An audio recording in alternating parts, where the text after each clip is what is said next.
उत्तराधिकार को लेकर के हमेशा विवाद की स्थिति रहती है हमारे परिवार में, हमारे समाज में, और इस उत्तराधिकार की समस्याओं के कारण बहुत सारे अपराध भी होते हैं। एक तरह से हम कह सकते हैं कि उत्तराधिकार का इशू, फैमिली डिस्प्यूट्स या फिर ज़मीन से संबंधित जो समस्याएं होती है, कहीं ना कहीं अपराध को बढ़ाने में, अपराध करने में इसका बहुत बड़ा योगदान होता है। इधर BS ललिता का एक जजमेंट आया है, जो जजमेंट बहुत ही अप्रिशिएबल है। और यदि हम उत्तराधिकार के इशू को देखना चाहते हैं तो बनीता कुमारी का जो जजमेंट आया था और उसके बाद BS ललिता वर्सेस भुवनेश्वर का जजमेंट है, ये मई 2026 का जजमेंट है। ये दोनों दो एंगल से कर रहा है। जैसे कि हम लोग जानते हैं कि 2005 में एक संशोधन हुआ था, हिंदू सक्सेशन एक्ट 1956 के सेक्शन 6 में एक अमेंडमेंट हुआ था, और उस अमेंडमेंट के द्वारा ये प्रावधान किया गया था कि जो भी बंटवारा 20 दिसंबर 2004 से पहले हो चुका हुआ है, और उसके लिए था कि या तो ऑपरेशन ऑफ लॉ के द्वारा हो या फिर रजिस्टर्ड डीड के द्वारा बंटवारा हुआ हो, तो वैसे केसेस में वो बंटवारा फिर फिनिश माना जाएगा, फिर नहीं खुलेगा। दूसरा एक डेट था, ये 9 सितंबर 2005। इन दोनों चीज़ों को लेकर के स्थिति थी। तो हमारे स्टैट्यूटरी जो प्रावधान था, इस प्रावधान को लेकर के कुछ क्लैरिटी ये नहीं था कि ये कब से लागू होगा। यदि जिस दिन ये 2005 का एक्ट आया हुआ, जो अमेंडमेंट था सेक्शन 6 उत्तराधिकार एक्ट में, तो ये अमेंडमेंट लागू होने के पहले जिनके फादर मदर अलाइव थे या नहीं थे, क्या उस पोजीशन में क्या होगा। तो सबसे पहले हमें देखना पड़ेगा, प्रकाश वर्सेस फुलवती का जजमेंट है 2015 में। इसमें यह कहा गया माननीय सुप्रीम कोर्ट के द्वारा कि यदि जिसके माता या पिता इस समय से पहले, वह समय था 9 सितंबर 2005, उससे पहले जिनके पिता मर चुके हैं, उनका उत्तराधिकार में अब जो वो नहीं खुलेगा, ठीक। लेकिन फिर उसके बाद धीमान अमन्ना नुपुर सुमन का एक जजमेंट आता है कुछ दिनों के बाद, जिसमें यह कहा जाता है जिसके माता पिता मर जाने के बाद भी फिर भी उसमें बेटियों को बराबर का हक माननीय सुप्रीम कोर्ट ने दिया। अब सुप्रीम कोर्ट के सामने दो परिस्थितियां थी। एक परिस्थितियां ये कह रही थी कि वो जजमेंट नहीं, जो जिनके माता पिता मर चुके हुए हैं और उनको नहीं मिलेगा, कोपार्सनर लड़कियां नहीं है वहाँ पे। और एक में सुप्रीम कोर्ट ने अपने जजमेंट में ये स्थापित किया कि वो कोपार्सनर है। तो दो कन्फ्लिक्टिंग जजमेंट था, और इसको माननीय सुप्रीम कोर्ट ने विनीता कुमारी के जजमेंट में हायर बेंच के लिए रेफर किया। और ये जजमेंट 3 बेंचों का जजमेंट है, जिसमें बहुत सारी क्लैरिटी आई। और क्लैरिटी ये आई कि अब महिलाएं कोपार्सनर के तौर पर अपने जन्म के साथ ही परिवार में उत्तराधिकारी मानी जाएगी। लेकिन हाँ, इसमें जो एक सेक्शन 6 के 5 क्लॉज में एक एक्सेप्शन डाल दिया गया था, प्रोविजन क्लॉज डाला था, जिसमें यह कहा गया था कि यह उस पार्टीशन पे लागू नहीं होगा जिस पार्टीशन में इस एक्ट के लागू होने से पहले रजिस्टर्ड पार्टीशन हो चुका हुआ हो, या फिर ऑपरेशन ऑफ लॉ के द्वारा जिसका बंटवारा हुआ हो। मीन्स जो बंटवारा, दैट मीन्स कि इस दो प्रावधानों के अलावा नहीं हो, वहाँ ये ओपन था। इसी को लेकर के विवाद था। इस बीच में BS ललिता वर्सेस भुवनेश्वर कुमार का जो जजमेंट है, ये इसी में था कि दैट मीन्स कि अब तो महिलाएं कोपार्सनर बन गई, और माननीय सुप्रीम कोर्ट ने विनीता कुमारी के जजमेंट में दे दिया। और जिस परिवार का बंटवारा हो चुका हुआ है, रजिस्टर्ड डीड हो चुका हुआ है, क्या फिर उस महिला को राइट मिलेगा या नहीं।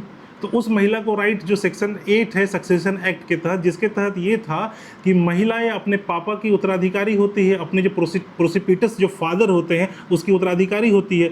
हाँ, 2005 से पहले वाला जो एक्ट में था, यदि कोई प्रोसिपिटस, यदि वो व्यक्ति टेस्टामेंट्री या विल नहीं बनाता है या इंटेस्टाइन मर जाता है, तो उसका जो बंटवारा है वो कैसे होगा। तो उसी में VS ललिता वर्सेस भुवनेश्वर कुमार का जजमेंट, जो कुछ दिनों के पहले ही माननीय सुप्रीम कोर्ट ने उसको दिया है, जो बहुत ही एक तरह से, जो बहुत सारे धुंध थे, जो लीगल इम्बोगलिगो थे, उस सारी धुंध को उन्होंने क्लियर किया। अब यहाँ स्थिति ये है कि मैं थोड़ी सी चर्चा करता हूँ कि विनीता कुमारी में तो कोपार्सनर जन्म के साथ कोपार्सनर उसे बना दिया गया था, लेकिन इसमें बहुत सारी क्लैरिटी आ गई थी। और उसकी जो क्लैरिटी थी, अब विनीता कुमारी और टीएस ललिता का और वर्सेस भुवनेश्वर का जजमेंट को यदि हम सामने रख के देखेंगे तो सक्सेशन एक्ट को समझने के लिए बहुत सारी चीज़ें क्लियर हो जाती है, जिसमें हम ये देखते हैं कि विनीता कुमारी के जजमेंट में माननीय सुप्रीम कोर्ट ने कहा कि एक महिला, एक लड़की जन्म से को-पार्षनर है, तो दैट मीन्स कि यदि वो लड़की नहीं भी है, उसके जो प्रोजनी है, उसके जो संतान है, वो भी बंटवारा पार्टीशन की मांग कर सकते हैं और वो जन्म से उसमें है।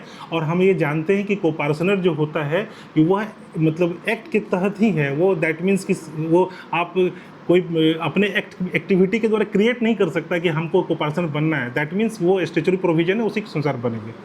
तो अब प्रश्न क्या था कि जो सेक्शन 6 जो सक्सेशन एक्ट है, सेक्शन 6 जो अमेंडमेंट हुआ था, तो उसमें जो दिया गया प्रोविजन क्लॉज ये है कि जो बंटवारा हो चुका हुआ है ऑपरेशन ऑफ लॉ के द्वारा या फिर रजिस्टर्ड डीड के द्वारा, तो उस पोजीशन में क्या होगा। और दूसरी चीज़ जिसका कि नहीं हुआ है, जैसे कि हम लोग ये जानते हैं कि हमेशा से होता रहा है कि हम लोग पुरुष प्रधान समाज में रहते हैं, जहां महिलाएं हमेशा से छली जा रही है और बहुत सारी छली जाती है। दैट मीन्स एक सब्जेक्टिव वर्ड है और इसको जब तक हम सारे संदर्भों के साथ नहीं समझेंगे तो इसका एक सही मीनिंग नहीं निकल पाएगा। जो हम कहना चाहते हैं और आप जो समझना चाहते हैं उसमें एक अंतर विरोध रह जाएगा, एक अंतर रह जाएगा। यहाँ ये है कि महिलाएँ हमेशा से समाज में सेक्रीफाइस की है। जो वैदिक काल में महिलाओं की स्थिति थी वो बाद के दिनों में सामंती युग में घटती चली गई और आज वर्तमान स्थिति यह है कि महिलाओं के उत्थान के लिए, महिलाओं के सशक्तिकरण के लिए हमारा जो विधायिका है वो काम कर रहा है। जो उन्होंने महिलाओं को लोकल पंचायती लेवल पे रिजर्वेशन दिया, फिर उसके बाद अभी विधायिका जो लॉ मेकर बनने के लिए भी जो है उसे अभी हम लोग खुद देखे हैं कि विधायिका वगैरह में जो स्थिति हुई थी, एक संयुक्त बैठक बुलाया गया था, विशेष बैठक बुलाया गया था। तो ये सारी चीज़ें कि अब विधायिका में और लोकसभा के सदस्यों के तौर पर भी महिलाओं को आरक्षण दिया जाएगा। इससे उनकी जो भूमिका होगी लॉ मेकर में होगी, ज़्यादा संवेदनशील हो पाएगी। तो ये हम देखते हैं कि ये अधिकार जो है महिलाओं को बहुत लड़ने के बाद मिला। ठीक है, उसी तरह से परिवारों में भी हम देखते हैं कि परिवारों में भी महिलाओं की जो स्थिति थी वह स्थिति सुधरी है 2005 के एक्ट के द्वारा। और अभी भी बहुत सारे लोग ऐसे षड्यंत्रकारी हैं जो ये करते क्या हैं कि 2005 से पहले बंटवारा नहीं हुआ, लेकिन वो पंचायत के तहर पे या किसी अन्य आधार पे बंटवारा बना लेते हैं और फिर उस आधार पे उस महिलाओं को या अपने परिवार की बहन या बेटी को उसमें हिस्सा नहीं देते। लेकिन वीएस ललिता के केस में सुप्रीम कोर्ट ने पूरा का पूरा क्लियर किया कि बंटवारा जो सूट होता है तब तक फाइनल नहीं माना जाता है जब तक वो अपील में हो, वो डिसाइड नहीं हो जाता। दैट मीन्स कि यदि वो पार्टीशन का सूट सबऑर्डिनेट कोर्ट के द्वारा डिसाइड हो गया लेकिन वो अपील में पड़ा हुआ है तो वो भी बंटवारा कंप्लीट नहीं माना जाएगा और उस पोजीशन में भी यदि कोई आदमी उसमें दखल करते हैं तो उनको राइट मिलेगा वहाँ पे। ठीक है, तो यहाँ ये चीज़ें हुई। अब मैं बीएस ललिता केस को थोड़ा मैं समझाना चाहता हूँ। बीएस ललिता के केस में 4 बहनें थी और 4 भाई थे। इन लोगों ने बंटवारा के लिए लड़कियां जो है बंटवारा सूट फाइल करती है, तो उसमें उनके जो भाई लोग हैं, जो प्रोसिपिटस हैं, इंटेस्टाइन मरते हैं ताकि कोई वसीयत और विल नहीं क्लियर होता, तो वो लोग 1985 में या 1980 में 1985 में ओरली बंटवारा करते हैं और वो बंटवारा फिर 1980 में जाकर के 1990 2000 में जाके रजिस्टर्ड होता है। लेकिन हाँ, यहाँ एक चीज़ थी कि वो जो रजिस्टर्ड डीड हो रहा था उसमें इन महिलाओं का सिग्नेचर नहीं था। तो यहाँ भी एक लीगल क्वेश्चन इन्वॉल्व होता है कि क्या यह पार्टीशन उन लोगों पे लागू होगा जिनका उस पर सिग्नेचर नहीं है। खैर, ये एक लंबा डिस्कशन चलेगा, हम लोग कभी इस पर और फिर चर्चा करेंगे। तो यहाँ वीएस ललिता के केस में जो हुआ फिर 2005 में ये एक्ट आ गया, तो ये लंबा केस चलने लगा।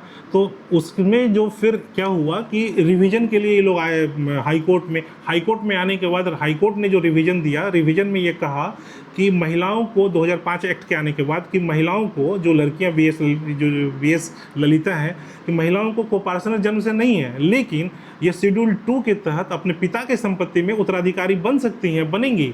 और चूंकि पिता इंटेस्टाइन मरे हैं, बिना वसीयत के मरे हैं, बिना विल के मिले हैं, तो को-पार्षनर के तौर पे जो एक स्ट्रिप वाइज होता है वो तो इनको नहीं मिलेगा, लेकिन पिता के जो हेड हैं उस हेड के तहत इनको उन संपत्ति में उत्तराधिकार मिलेगा। मतलब यह कि वो 4 बहन थी और जो भाई थे और जो मम्मी थी, इन सोच के जितना होता है उसका उतना वर्थ है, 7 या 8 था, वो उसको मिलना था। लेकिन इधर क्या हुआ कि रिस्पोंडेंट नंबर 4 थे, वो पुनः फिर जो है कि ऑनरेबल हाई कोर्ट में अप्रोच किए। फिर यहाँ लीगल के क्वेश्चन इन्वॉल्व हो गया कि भाई रेस जुडिकाटा यहाँ होगा या नहीं, रेस जुडिकाटा होगा या नहीं। क्यों कि इससे पहले जब 2005 का जजमेंट आया था उसके बाद इन्होंने जो है कि वहाँ चले गए थे रिवीजन में और फिर ये जा रहे हैं। ठीक है, तो उस पर कुछ कन्फ्यूजन, कॉन्फ्लिक्टरी हाई कोर्ट का ऑर्डर आया था, तो फिर वो सुप्रीम कोर्ट गया, तो सुप्रीम कोर्ट ने कहा कि जो पहला वाला जो रिवीजन हुआ था उसमें ऑलरेडी कहा गया है कि महिला को पार्टनर के तौर पे नहीं है, लेकिन इस महिलाओं को उस पिता के सेक्शन 1 जो हिंदू सक्सेशन एक्ट है उसके तहत पिता के इंटेस्टाइन जो प्रॉपर्टी है उस प्रॉपर्टी में उसको हिस्सा मिलेगा। मीन्स कि बेटी के तौर पे पिता की संपत्ति में उसका हिस्सा मिलेगा। ये इस तरह से ये मैटर वहाँ जो है कि वो मैटर इस तरह से वहाँ चला। अब यहाँ पे क्वेश्चन ये आता है कि जो लीगल वाले पहल बच्चे हैं उनके समझने के लिए मैं बता दूं, एक इंटरलोकेटरी रेस जुडिकाटा होता है और सुप्रीम कोर्ट ने यहाँ स्थापित किया कि ये इंटरलोकेटरी रेस जुडिकाटा है। और रेस जुडिकाटा क्या होता है कि जब कोई केस ऑलरेडी डिसाइडेड हो गया है तो उसी बेस पर दूसरा केस आप नहीं कर सकते हैं, क्योंकि डिसाइडेड हो चुका है। नहीं तो फिर क्या होगा, मल्टीप्लिसिटी ऑफ सूट होगा और विवाद लंबा चलता रहेगा, कभी भी फाइनल जो जजमेंट नहीं आ पाएगा। और ऐसे में केस करने वाले जो लोग होते हैं वो लंबा केस करते रहेंगे और जो निर्दोष व्यक्ति होते हैं वो फंसे रहेंगे। तो इसमें सुप्रीम कोर्ट ने कहा कि नहीं, महिलाओं को उस तरह से राइट मिलेगा। और फिर जो 2005 के जजमेंट के बाद जिन महिलाओं का ये पार्टीशन हो चुका था, बाई रजिस्टर्ड पार्टीशन हो चुका था, या ऑपरेशन ऑफ लॉ के द्वारा पार्टीशन हो चुका था, फिर भी उस महिला को अपने पिता के संपत्ति में, जो पिता है उस पिता के संपत्ति में उनका हिस्सा बनेगा। और यहाँ ये कोपार्टनर के तौर पे नहीं बल्कि उसके इंटेस्टाइन जो उत्तराधिकार है उसके तहत पे मिलेगा। तो दोनों दो चीज़ें हैं। और BS ललिता का जजमेंट जो है वो बहुत अच्छा दिया और सक्सेशन के बारे में बहुत सारी चीज़ें जो भ्रांतियाँ थी उसको क्लियर किया। और जब विनीता कुमारी का जजमेंट आप देखते हैं तो उस जजमेंट में भी ये चीज़ें दे दी कि ऑपरेशन ऑफ लॉ और रजिस्टर्ड डीड है उसी के आधार पर यदि बंटवारा हुआ है तभी वो बंटवारा वैलिड होगा। और उसी माना यह जाएगा कि बंटवारा जो है पार्टीशन जो हो गया है 2005 से पहले और वो पार्टीशन नहीं खुलेगा। अदरवाइज यदि रजिस्टर्ड डीड नहीं है, ऑपरेशन ऑफ लॉ के द्वारा वो नहीं है, कोर्ट के द्वारा डिसाइडेड नहीं है, तो हर एक बंटवारा खुला हुआ है। हाँ, इसमें एक भ्रांतियाँ जरूर है कि कभी कभी हम लोग करते क्या है कि बंटवारा ओरली करते हैं और ओरली करने के बाद उसको हम लोग जो है समानांतर रूप से गवर्नमेंट के पब्लिक डॉक्यूमेंट्स में भी किसी न किसी रूप से हम लोग रजिस्टर्ड करा देते हैं। तो गवर्नमेंट भी, कोर्ट यहाँ पे इन चीज़ों को कंसीडर करेगी कि जो भले रजिस्टर्ड डीड से नहीं हुआ है, ऑपरेशन ऑफ रजिस्टर्ड पार्टीशन नहीं है, भले वो ऑपरेशन ऑफ लॉ से पास नहीं है, लेकिन यदि वो बंटवारा ऑरली हुआ है और उसका पब्लिक डॉक्यूमेंट में प्लेस है और 2005 से पहले है तब माना जा सकता है। लेकिन ये ट्रायल में प्रूव होगा। ये मतलब आउटराइटली नहीं आप कह सकते कि नहीं आपको नहीं मिलेगा, ये ट्रायल में जाकर के डिसाइड होगा। और ट्रायल में ये ओपन हेड होगा, फिर देखा जाएगा कि सारे फैक्ट एंड सब्सटेंस के आधार पर कि वहाँ पे क्या जेन्युइन डिमांड है, क्या है, नहीं है, उसकी क्रेडिबिलिटी और उसकी वेरासिटी टेस्ट की जाएगी। तो आज के लिए हम उत्तराधिकार के बारे में अपनी चीज़ों को यहीं हम रोकते हैं और आगे फिर कभी हम लोग इस पर वैल्यूबल हम लोग चर्चा करेंगे और ये चर्चाएं हमेशा चली रहेगी और समाज के रूप चर्चा चलती रहेगी और हम लोग करते रहेंगे। धन्यवाद।